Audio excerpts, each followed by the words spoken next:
का बेटा हूं, मरते मरते भी कुछ कर जाऊंगा।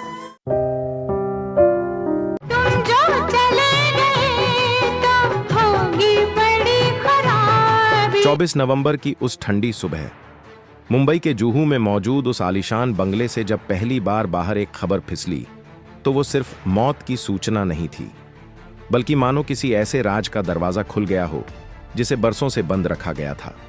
क्या वाकई धर्मेंद्र की मौत नेचुरल थी, या उस रात कुछ ऐसा हुआ जिसके बारे में देओल परिवार का हर सदस्य चुप है, लेकिन उनकी खामोशी बहुत कुछ कहती है। क्यों उसी सुबह सनी और बॉबी की आंखों में सिर्फ पिता को खोने का दर्द नहीं, बल्कि किसी गहरे डर की झलक भी दिखी? किस बात का डर था उन्हें? कौन सा सच था जो बाहर नहीं आना चाहिए था? दोस्तों, ये कहानी सिर्फ एक दिग्गज सुपरस्टार की आखिरी सांसों की नहीं, बल्कि उस रात के उन अनकहे पलों की है जिन्होंने 2 बेटों की जिंदगी हमेशा के लिए बदल दी। आज हम उसी सच का दरवाजा खोलने जा रहे हैं, और शायद जवाब आपकी कल्पना से भी ज्यादा चौंकाने वाले होंगे। दोस्तों, जरा सोचिए, वो इंसान जिसने दशकों तक बॉलीवुड में अपना दबदबा बनाए रखा, जिसकी मुस्कान एक समय में करोड़ों दिलों की धड़कन बढ़ा देती थी, उसी धर्मेंद्र के आखिरी पलों में उनके आसपास ऐसी कौन कौन सी चीजें हो रही थीं जो आज भी किसी की समझ में नहीं आती। और जब अस्पताल के बाहर सनी देओल भड़क कर चिल्लाए, आप लोगों को शर्म नहीं आती? आपके घर में मां बाप नहीं है क्या? तो क्या वह सिर्फ गुस्सा था, या उस गुस्से में छिपा था कोई बहुत बड़ा डर, कोई बहुत बड़ा सच? दोस्तों, यह वह कहानी नहीं है जो मीडिया ने दिखाई, यह वह कहानी है जिसे मीडिया को दिखाने ही नहीं दिया गया।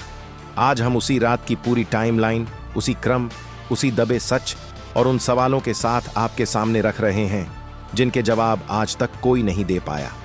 नवंबर की शुरुआत में ही परिवार ने नोटिस किया कि धर्मेंद्र की तबीयत अचानक गिरने लगी। सांस फूलना, बेचैनी और अजीब सी कंपकंपी। पहले सबने इसे उम्र का असर समझा। 89 साल की उम्र में ऐसे लक्षण आम भी हैं, लेकिन यह गलतफहमी तब टूट गई जब 8 नवंबर की रात अचानक उनकी सांस रुकने लगी और पूरे घर में हड़कंप मच गया। उन्हें तुरंत ब्रीच कैंडी अस्पताल ले जाया गया, और यहीं से शुरू हुआ वह तूफान जिसने 24 नवंबर तक पूरा देओल परिवार भीतर तक झकझोर दिया। भर्ती होने के सिर्फ 24 घंटे बाद ही डॉक्टरों की बातें चौंकाने वाली होने लगीं। धर्मेंद्र के फेफड़ों में कुछ अनएक्सप्लेन्ड कम्युनिकेशंस दिखाई दे रही थीं, दवाइयां असर नहीं कर रही थीं, ऑक्सीजन अचानक गिर जाती थी, रिपोर्ट साफ नहीं थी, और डॉक्टरों के जवाब भी उलझे उलझे। दोस्तों, यही वह पहला शक था। क्या यह सिर्फ उम्र का असर था, या शरीर में पहले से कुछ ऐसा चल रहा था जिसे कोई पकड़ ही नहीं पाया? और अगले दिन यानी 11 नवंबर अस्पताल में हलचल शुरू हो गई। भीड़ बढ़ने लगी। कुछ अनजान चेहरे डॉक्टरों के चैम्बर के बाहर घूमते दिखाई देने लगे, और रात 12:30 पर हुआ पहला बड़ा झटका। आईसीयू से धर्मेंद्र का वीडियो लीक हो गया। सोचिए, इतनी सिक्योर जगह में मोबाइल कौन ले गया? किसने इतनी हिम्मत की कि धर्मेंद्र जैसे सुपरस्टार की प्राइवेसी तोड़कर उनकी हालत रिकॉर्ड करे? क्या यह किसी अंदर के स्टाफ की करतूत थी? क्या उसे खरीदा गया, या फिर यह किसी बहुत बड़ी साजिश का हिस्सा था? इस सवाल का जवाब आज तक नहीं मिला, लेकिन यह साफ है कि इस लीक वीडियो ने देओल परिवार को अंदर तक तोड़ दिया। वीडियो वायरल होते ही सनी रात भर सो नहीं पाए। उनके चेहरे पर सिर्फ गुस्सा नहीं, डर भी था। डर अपने पिता की हालत का, या इस बात का कि अस्पताल के भीतर भी वे सुरक्षित नहीं हैं। सुबह जब वे पहुंचे तो उन्होंने मैनेजमेंट से झगड़ा कर दिया। कहा, अगर यहां मेरे पापा सुरक्षित नहीं हैं तो हम उन्हें यहां नहीं रखेंगे। दोस्तों, एक बेटा इतना क्यों टूट गया था? क्या उसे कुछ दिख चुका था जो दुनिया नहीं देख पा रही थी? क्या वह समझ चुका था कि मामला सिर्फ बीमारी का नहीं, कुछ और भी है? 13 नवंबर की शाम अस्पताल के बाहर जो नजारा था वह किसी हॉस्पिटल जैसा नहीं लगता था। कैमरे, ड्रोन, लाइव रिपोर्टिंग और अफवाहों की बाढ़। धर्मेंद्र वेंटिलेटर पर हैं, धर्मेंद्र की मौत हो चुकी है, परिवार छुपा रहा है। यह अफवाहें किसी आम इंसान ने नहीं फैलाई थीं। यह सब बहुत प्लान्ड तरीके से फैल रहा था। क्यों? किसके इशारे पर? क्या कोई चाहता था कि धर्मेंद्र के निधन की खबर तेजी से वायरल हो जाए? किसे चाहिए थी इतनी टीआरपी? क्या कोई पर्सनल एंगल था जिसे दुनिया नहीं जानती? 14 नवंबर की रात 2 बजे उनकी हालत फिर अचानक बिगड़ गई। पल्स गिर गई, ऑक्सीजन गिर गई, मॉनिटर रेड अलर्ट पर चला गया। डॉक्टरों की टीम दौड़ती हुई आईसीयू में घुसी। उसी वक्त सनी और बॉबी भी पहुंच गए और उन्हें सुनने को मिला सिर्फ एक वाक्य, स्थिति क्रिटिकल है।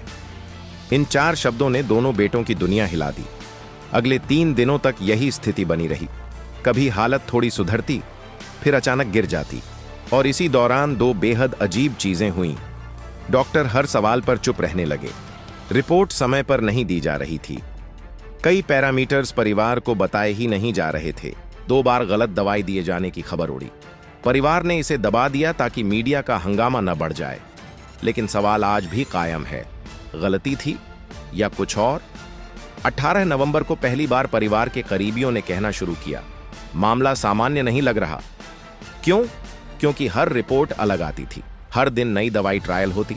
अस्पताल में अनजान चेहरे घूमते दिखते। सिक्योरिटी बढ़ाने के बावजूद एक बार फिर मोबाइल पकड़ा गया। क्या कोई लगातार निगरानी कर रहा था? क्या कोई अंदर से अपडेट ले रहा था? या धर्मेंद्र की वास्तविक हालत किसी को बताना जरूरी था? 19 तारीख को डॉक्टरों ने हाथ खड़े कर दिए। अब हम ज्यादा कुछ नहीं कर सकते। उसी दिन बॉबी टूट गए। उनके आंसू रुक ही नहीं रहे थे। वह किसी बच्चे की तरह रो रहे थे। दोस्तों, समझिए, यह सिर्फ पिता की बीमारी का दर्द नहीं था, इसमें डर भी था, कुछ खो जाने का, कुछ छूट जाने का, और शायद किसी छिपे सच का।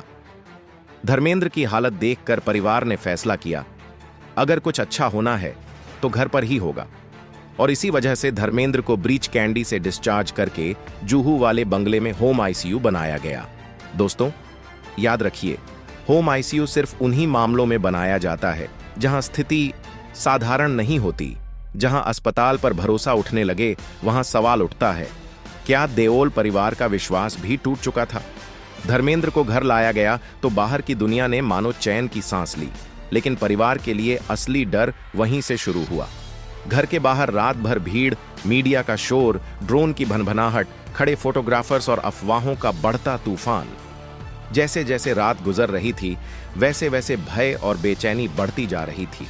उसी दिन पहली बार 3 चैनलों ने धर्मेंद्र की मौत की फेक न्यूज चला दी। क्यों? किसके कहने पर? किस इतनी जल्दी? आज तक किसी ने जवाब देना जरूरी नहीं समझा। 22 नवंबर की शाम जब एक फोटोग्राफर ने खिड़की के अंदर झांक कर तस्वीर लेने की कोशिश की, तब सनी देओल का सब्र आखिर टूट गया। वह बाहर आए और गुस्से में चिल्लाकर बोले, तुम लोगों के घर में माँ बाप नहीं है, शर्म नहीं आती? ये तमाशा नहीं है। यह गुस्सा कोई एक्टिंग नहीं था, यह एक टूटे हुए बेटे का भय था। लेकिन बड़ा सवाल यह है कि सनी इस कदर क्यों भड़के? क्या उन्होंने अंदर ऐसा कुछ देखा था जिसने उन्हें भीतर तक डरा दिया? 23 नवंबर को धर्मेंद्र की तबीयत अचानक और बिगड़ गई। डॉक्टरों ने साफ कह दिया, किसी भी वक्त कुछ भी हो सकता है। सनी और बॉबी पूरी रात वहीं बैठे रहे। परिवार का हर सदस्य यही कह रहा था, कुछ ठीक नहीं लग रहा, कुछ न कुछ गड़बड़ है। और अगले ही 24 घंटे में भारतीय सिनेमा का एक सबसे बड़ा हीरो जिंदगी की लड़ाई हार गया। सुबह करीब 4:27 पर उनकी सांसें हमेशा के लिए थम गईं। लेकिन ध्यान देने वाली बात, मौत की खबर दुनिया को 3 घंटे बाद दी गई। ये 3 घंटे क्या थे? कौन आया, कौन गया? क्या कोई सबूत हटाए गए? क्या डॉक्टरों ने नया रिकॉर्ड बनाया? क्या परिवार ने कुछ छिपाया? आज तक कोई नहीं जानता। सुबह 4:27 पर धर्मेंद्र की सांसें रुक चुकी थीं, लेकिन यह बात दुनिया को बिल्कुल 3 घंटे बाद बताई गई। क्यों? क्योंकि वे 3 घंटे सिर्फ शोक के नहीं थे, वे कई बड़े फैसलों, उलझी हुई सच्चाइयों और बंद दरवाजों के पीछे चल रही बातचीत से भरे हुए थे। कहानी का असली सस्पेंस यहीं से जन्म लेता है। उस समय घर के अंदर कौन कौन मौजूद था? क्या बातें हुई? क्या रिपोर्ट उसी वक्त सौंप दी गई? क्या उसमें कुछ लिखा फिर बदला गया? क्या बाहरी लोग भी मौजूद थे? इन सवालों के जवाब आज तक किसी को नहीं मिले। लेकिन अंदर मौजूद 2 लोगों ने इतना जरूर कहा, बहुत कुछ ऐसा हुआ है जो दुनिया नहीं जानती और शायद जानना भी नहीं चाहिए। अगर यह किसी आम इंसान की बात होती तो शायद लोग नजरअंदाज कर देते, लेकिन धर्मेंद्र जैसा नाम जुड़ा हो तो मामला हल्का नहीं रहता। आपने गौर किया होगा, हर बड़े स्टार के निधन पर अस्पताल के डॉक्टर सामने आकर बयान देते हैं, लेकिन धर्मेंद्र के केस में ऐसा कुछ नहीं हुआ। ना डॉक्टर बोले, ना अस्पताल ने बयान दिया, ना किसी प्रवक्ता ने असली वजह समझाई। कितना इलाज हुआ, दिल रुका या सांस, ब्रेन डाउन हुआ या दवाइयों का असर, कौन सी दवा दी गई, कौन सा पैरामीटर अचानक गिरा, कुछ भी सामने नहीं लाया गया। क्या परिवार ने जानकारी रोकने को कहा या अस्पताल खुद सामने आने से बच रहा था? या मामला सिर्फ बीमारी का नहीं था? सबसे मौलिक सवाल, क्या धर्मेंद्र का पोस्टमार्टम हुआ था? अगर नहीं तो क्यों नहीं? कानून कहता है अगर मौत प्राकृतिक हो, परिवार संतुष्ट हो तो पोस्टमार्टम जरूरी नहीं। लेकिन जब पिछले 15 दिनों से लीक वीडियो, गलत दवाई, डॉक्टरों के अलग अलग बयान और फेक न्यूज का तूफान चल रहा था, परिवार आखिर बिना पोस्टमार्टम के कैसे मान गया कि सब कुछ नेचुरल था? या क्या परिवार को असली सच पहले से पता था और वे उसे दुनिया को बताना नहीं चाहते थे? यहां तीसरा सवाल भी उठता है, क्या कोई ऐसी गड़बड़ी थी जिसे पोस्टमार्टम उजागर कर देता? 24 नवंबर की शाम जो मेडिकल रिपोर्ट दी गई वह महज 2 पन्नों की थी। इतने बड़े स्टार, 15 दिनों की गंभीर बीमारी, आईसीयू में दर्जनों दवाइयां, 10 डॉक्टरों की टीम और रिपोर्ट सिर्फ 2 पन्नों की। उसमें बस इतना लिखा था, कार्डियो रेस्पिरेटरी फेल्योर और एज रिलेटेड कॉम्प्लिकेशंस। बस 2 लाइनें। एक डॉक्टर ने ऑफ रिकॉर्ड कहा, ऐसी रिपोर्ट तब दी जाती है जब असली टेक्निकल डिटेल बाहर नहीं देनी हो। क्यों नहीं देनी होती? कौन तय करता है? परिवार, डॉक्टर्स, अस्पताल प्रबंधन या कोई बाहरी दबाव? सवाल बहुत बड़े हैं। मौत के अगले ही दिन एक नर्स ने दावा किया कि धर्मेंद्र को दिए गए एक इंजेक्शन पर परिवार को शक था। कहा गया कंपोजिशन अलग था, लेकिन यह बात कभी साबित नहीं हुई क्योंकि कुछ घंटों बाद ही नर्स अपने बयान से पलट गई। क्यों पलटी? क्या दबाव था? क्या डराया गया? क्या अस्पताल ने उसे रोक लिया या उसके बयान को गंभीरता से लेने से पहले ही मामला दबा दिया गया? यह आज तक एक रहस्य है। लीक वीडियो पूरी घटना का सबसे डराने वाला हिस्सा था क्योंकि इससे साफ हुआ कि अस्पताल के भीतर भी देओल परिवार सुरक्षित नहीं था। जैसे ही जांच शुरू हुई, पुलिस को जो मिला वह और चौंकाने वाला था। वीडियो बनाने वाला कर्मचारी गायब था, उसका फोन बंद, डिटेल अधूरी, सीसीटीवी फुटेज में बार बार फ्रेम चेंज करता दिखा, पकड़ में आने से पहले ही नौकरी छोड़कर गायब। किसने बचाया उसे? किसके कहने पर वह रात में आईसीयू गया? वीडियो किसे भेजा? किसने पैसे दिए? वीडियो जिस इंस्टाग्राम पेज पर अपलोड हुआ उसके फॉलोअर्स 3 दिन में 50,000 बढ़ गए। यह सब यूं ही था या एक प्लान? अब आते हैं उस हिस्से पर जो सबसे दर्दनाक है। जब धर्मेंद्र की हालत लगातार गिर रही थी, सनी और बॉबी अलग अलग सेट पर शूटिंग कर रहे थे। सनी, रामायण 8,350 करोड़ का प्रोजेक्ट। बॉबी, अल्फा, यशराज यूनिवर्स। दोनों के हाथों में देश के 2 सबसे बड़े प्रोजेक्ट। ऐसे प्रोजेक्ट छोड़ना इंडस्ट्री की भाषा में करियर सुसाइड कहा जाता है। लेकिन जैसे ही पिता की हालत क्रिटिकल हुई, सनी ने डेट्स फाड़कर फेंक दी। बॉबी शूट छोड़कर भागे और यहां 2 बड़ी बातें हुई। एक, रामायण का पूरा शेड्यूल 3 महीने खिसक गया। 10,000 करोड़ का नुकसान बॉलीवुड की इतिहास में पहली बार। 2, अल्फा की रिलीज 4 महीने आगे बढ़ी। यशराज वालों ने कहा बॉबी सेट पर होते थे, पर दिमाग कहीं और। डायलॉग से पहले उनकी आंखें लाल हो जाती थीं, रोने से। उनका दर्द साफ दिखता था। उनकी प्रायोरिटी भी, पहले पिता फिर दुनिया। इंडस्ट्री हैरान थी। आज के दौर में लोग करियर को पिता से ऊपर रखते हैं, लेकिन ये दोनों बेटे अपने पिता की आखिरी सांस तक साया बनकर खड़े रहे। मौत के बाद जूहू वाला घर पूरा दिन बंद रहा। अंदर सिर्फ परिवार, बाहर मीडिया और बीच में एक ऐसा डर जिसे शब्दों में नहीं बताया जा सकता। कहा गया परिवार पापा का आखिरी चेहरा किसी को नहीं दिखाएगा। क्यों? क्या चेहरा बहुत दर्द में था, बहुत कमजोर, या कोई और वजह? इतना बड़ा स्टार जिसे दुनिया आखिरी बार देखना चाहती थी, लेकिन परिवार नहीं चाहता था कि उनकी आखिरी छवि दुनिया की यादों में दर्ज हो। यह फैसला आसान नहीं था, पर यह बताता है कुछ ऐसा जरूर था जिसे दुनिया को नहीं दिखाना चाहिए था। धर्मेंद्र का संस्कार वैकुंठ धाम में हुआ, और सबसे हैरानी की बात, न कोई फिल्मी चमक, न रेड कारपेट, न मीडिया एंट्री, न हॉलीवुड स्टाइल फेयरवेल। सब कुछ बहुत चुपचाप, बहुत सीमित दायरे में अंदर ही अंदर निपटा दिया गया। यही देओल परिवार की सादगी भी है, और कहानी की सबसे गहरी परत भी। या फिर शायद परिवार अपने पिता की हालत देखकर उन फैल रही अफवाहों पर खुद ही विराम लगाना चाहता था। लेकिन दोस्तों, सबसे अजीब बात तो यह हुई कि अस्पताल की एम्बुलेंस का इस्तेमाल ही नहीं किया गया। परिवार ने शरीर को अपनी ही गाड़ी में ले जाने का फैसला क्यों किया? क्या वे अस्पताल को इस प्रक्रिया में शामिल नहीं करना चाहते थे? क्या मीडिया को दूर रखना जरूरी था? या फिर क्या किसी रिपोर्ट को छुपाने की कोशिश हो रही थी? ये सारे सवाल आज भी हवा में तैरते हैं। धर्मेंद्र जैसे सुपरस्टार की मौत सिर्फ एक परिवार की निजी बात नहीं होती, वह तो पूरे बॉलीवुड की धरोहर से जुड़ा अध्याय होती है। और ऐसे मामलों में दो एजेंसियों का नाम अक्सर सामने आता है, क्राइम ब्रांच और इंटेलिजेंस यूनिट सिक्योरिटी कॉमर्स। खबर पक्की है कि दोनों ही देओल परिवार के संपर्क में थीं। क्राइम ब्रांच को जो लीक वीडियो वाला केस सौंपा गया था, उसकी रिपोर्ट आज तक सार्वजनिक नहीं हुई। क्यों? क्या वीडियो बनाने वाला मिला? क्या उसे बचा लिया गया? क्या उसके पीछे कोई और था? या फिर मामला अभी भी आधिकारिक तौर पर खुला है? अंदर की खबर कहती है मामला संवेदनशील है, फिलहाल फाइल बंद रखी गई है। और दोस्तों, ये शब्द हमेशा किसी बड़े रहस्य की आहट देते हैं। मौत के सिर्फ एक दिन बाद सनी देओल के बेहद करीबी एक शख्स ने एक लाइन कही।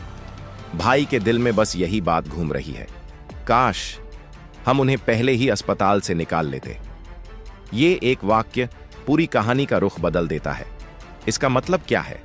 क्या उन्हें अस्पताल की दवाइयों पर यकीन नहीं रहा? क्या वहां कोई चूक हुई? या परिवार को लगा कि मामला कहीं हाथ से फिसल गया? क्या घर पर इलाज बेहतर साबित हो सकता था? या कोई बात ऐसी हुई जिसे वे दुनिया को नहीं बताना चाहते? यह एक लाइन कहानी को नेचुरल डेथ की पटरी से उतारकर सीधे मेडिकल लापरवाही के शक की तरफ मोड़ देती है। और यही चीज इस पूरी घटना का सस्पेंस और गहरा कर देती है। अब कहानी अपने आखिरी मोड़ पर पहुंचती है। धर्मेंद्र की मौत ने सिर्फ एक परिवार को नहीं, पूरे बॉलीवुड को झकझोर दिया। लेकिन कुछ सवाल आज भी उत्तर मांग रहे हैं। क्यों डॉक्टर बदले गए? मेडिकल रिपोर्ट केवल 2 पन्नों की ही क्यों थी? पोस्टमार्टम क्यों नहीं कराया गया? लीक वीडियो किसने बनाया? वीडियो बनाने वाला कर्मचारी गायब क्यों हो गया? मौत की खबर 3 घंटे बाद क्यों दी गई? क्या दवाइयों में कोई गलती हुई? क्या परिवार को पूरा सच बताया भी गया? और क्या अस्पताल और परिवार के बीच कुछ छुपा हुआ था? उनके सामने धर्मेंद्र की पुरानी तस्वीरें रखी थीं। हर तस्वीर को हाथ लगाते ही उनकी आंखों से आंसू बहने लगते। कभी कहती, यह मेरा ही मैन था। कभी बोल उठती, इसने जिंदगी भर सबको हंसाया। और कभी टूट कर कहती, जाने से पहले एक बार आंखें खोल देते। दोस्तों, एक मां का दर्द दुनिया की कोई भाषा समझा ही नहीं सकती। सनी और बॉबी बार बार उन्हें सहारा देने आते, लेकिन खुद इतने बिखरे हुए थे कि जैसे शब्द उनके गले में ही अटक गए हों। उस समय हेमा मालिनी घर पर नहीं थीं। उनकी तबीयत पहले से ही खराब थी, इसलिए मजबूरी में उन्हें अपने घर पर ही रखा गया था। लेकिन जैसे ही खबर वहां पहुंची, उनकी कांपती हुई आवाज फोन पर बस एक ही वाक्य बोल पाई, मैं उन्हें आखिरी बार देख भी नहीं पाई। दोस्तों, यह दर्द किसी को भी भीतर तक हिलाकर रख दे। सालों तक साथ रहने वाली पत्नी, जिसने हर सुख दुख में उनका साथ निभाया, वहीं अपने पति को अंतिम बार देख भी न पाए। किसी भी इंसान के लिए यह जीवन का सबसे दर्दनाक छूट होता है। अब आते हैं उस हिस्से पर जिस पर सबसे ज्यादा रहस्य की परतें छड़ी हुई हैं, डॉक्टरों और अस्पताल प्रबंधन की गुप्त मीटिंग। करीब 40 मिनट चली इस बैठक से बाहर बस इतना ही पता चला कि परिवार ने डॉक्टरों से 8 सीधे सवाल पूछे थे। सवाल थे: 1. आखिरी इंजेक्शन कौन सा दिया गया था? 2. क्या दवाई सही मात्रा में दी गई? 3. क्या पहले वाली दवाइयों से कोई रिएक्शन हुआ था? 4. क्या 21 नवंबर की रिपोर्ट में कुछ छुपाया गया? 5. क्या 22 की रात मॉनिटर खराब हुआ था? 6. असली कारण कार्डियक फेल्योर था या कुछ और? 7. क्या पुराने डॉक्टर से कोई गलती हुई थी? 8. पोस्टमार्टम की जरूरत क्यों नहीं समझी गई? डॉक्टरों ने जवाब जरूर दिए, लेकिन परिवार ने साफ कहा, ये बातें बाहर नहीं जानी चाहिए। फिर वहीं एक लाइन बोली गई जिसने इस पूरी कहानी को और गहरा रहस्य बना दिया। इस बात को यहीं रहने दीजिए, जितना दर्द कम रहे उतना अच्छा है। इसका क्या मतलब था? क्या कुछ ऐसा था जिसे छुपा लेना ही बेहतर समझा गया? क्या परिवार को पूरा सच पता था और वे दुनिया को बताना नहीं चाहते थे? क्या मामला इतना संवेदनशील था कि उसे सार्वजनिक करना ठीक नहीं था? ये सवाल शायद सवाल ही रह जाएंगे। अब बात करते हैं रामायण और अल्फा की। धर्मेंद्र की मौत के बाद इंडस्ट्री के लोग सनी और बॉबी से मिलने सिर्फ दुख साझा करने नहीं आए, बल्कि दो बड़े फैसलों पर चर्चा करने भी पहुंचे। रामायण, जहां सनी देओल इस बड़े प्रोजेक्ट की रीढ़ हैं, उनके बिना शूटिंग आगे बढ़ ही नहीं सकती। लेकिन सनी ने साफ कहा, कम से कम 7 दिन तक मैं कोई काम नहीं कर पाऊंगा। और 7 दिन का रुक जाना 10,000 करोड़ की फिल्म के लिए बहुत बड़ी देरी होती है। अब बात अल्फा की, यश राज की सबसे बड़ी फिल्म, जहां बॉबी देओल इंडस्ट्री के सबसे चर्चित विलेन हैं। लेकिन बॉबी की मानसिक स्थिति इतनी टूट चुकी थी कि शूटिंग शुरू होने की हर तारीख आगे खिसकानी पड़ी। पहले 1 तारीख बढ़ी, फिर 4 महीने और, क्योंकि बॉबी सीन तो दे रहे थे लेकिन डायलॉग बोलने की कोशिश में आवाज लड़खड़ा जाती। दोस्तों, ये चोट किसी अभिनेता की नहीं, एक इंसान के दिल पर लगी गहरी चोट थी। अब आती है वह बात जिसने परिवार के दिल को सबसे ज्यादा तोड़ा। धर्मेंद्र की आखिरी इच्छा, एक ऐसी चाह जो दुनिया को नहीं बताई गई थी। उनकी अंतिम इच्छा थी, मुझे घर ले चलो, मैं अस्पताल में नहीं रहना चाहता। लेकिन यह ख्वाहिश पूरी होने से पहले ही उनकी हालत अचानक बिगड़ गई, और यही पछतावा सनी और बॉबी को जिंदगी भर सताता रहेगा। अब बात अंतिम क्रिया की, जहां हर इंसान टूट जाता है। जब धर्मेंद्र का पार्थिव शरीर बंगले से बाहर निकाला गया, पूरा जुहू मौन में रो रहा था। पुलिस ने रास्ते खाली करवाए, लोग हाथ जोड़कर खड़े थे, न कोई शोर न अफरा तफरी, बस सम्मान और नम आंखें। सनी गाड़ी के साथ साथ चलते जा रहे थे और बॉबी बार बार सिर झुकाकर रो पड़ते। वह पल साफ बता रहा था, स्टारडम की चमक एक तरफ, लेकिन पिता की विदाई हर बेटे को एक छोटे बच्चे की तरह तोड़ देती है। अब सवाल, पूरी इंडस्ट्री चुप क्यों है? न कोई प्रेस कॉन्फ्रेंस, न कोई मेमोरियल, न कोई बड़ी मीटिंग, न अस्पताल पर सवाल। क्यों? कारण 2 ही हो सकते हैं। 1, परिवार नहीं चाहता कि उनके दर्द को टीआरपी का मसाला बनाया जाए। 2, कुछ बातें ऐसी थीं जिन्हें सार्वजनिक करना ठीक नहीं था। क्योंकि दोस्तों, हर कहानी में कुछ लाइनें हमेशा अनकही रह जाती हैं, और वही लाइनें सबसे बड़ी कहानी बन जाती हैं। अब आते हैं उस हिस्से पर जहां सनी और बॉबी का दर्द अपनी चरम सीमा पर पहुंच गया। धर्मेंद्र की विदाई के 2 दिन बाद रात 3 बजे सनी अकेले सड़क पर घूमते हुए देखे गए। उन्होंने बस एक ही बात कही, काश मैं उन्हें पहले घर ले आता और बॉबी अपने कमरे में बंद रहे और केवल इतना बोल पाए, मैंने उनसे वादा किया था कि मैं हमेशा उनके साथ रहूंगा। दोस्तों, ये किसी फिल्म का डायलॉग नहीं, एक टूटे हुए बेटे की आखिरी चीख है। इस घटना से हमें क्या सीख मिलती है? 1, पैसा, शोहरत, स्टारडम सब पीछे रह जाता है जब बात माँ बाप की आती है। 2, करियर इंतजार कर सकता है लेकिन माँ बाप की आखिरी सांस नहीं। 3, मीडिया की अति कई बार परिवार को भीतर तक तोड़ देती है। 4, हर फेक न्यूज किसी परिवार के दिल पर तेज चाकू की तरह वार करती है। 5, अस्पतालों की एक छोटी सी लापरवाही भी सबसे बड़े सितारे की जान ले सकती है। और सबसे बड़ी बात, माँ बाप को समय देना ही सबसे बड़ी सेवा है। दोस्तों, यह कहानी किसी सुपरस्टार की नहीं, एक पिता की थी, 2 बेटों की थी, एक टूटे हुए परिवार की थी, और उस दर्द की थी जिसे दुनिया जान ही नहीं पाई। धर्मेंद्र चले गए, लेकिन सवाल आज भी जिंदा हैं। क्या उनकी मौत सिर्फ बीमारी थी, या उन 15 दिनों में कुछ और हुआ? क्या इलाज सही हुआ, या कहीं कोई चूक रह गई? क्या सच कभी सामने आएगा, या यह कहानी हमेशा खामोश दफन रहेगी? दोस्तों, आप ही बताइए, क्या आपको लगता है कि सच कभी सामने आएगा, या यह फाइल हमेशा के लिए बंद रह जाएगी? कमेंट में जरूर लिखिए।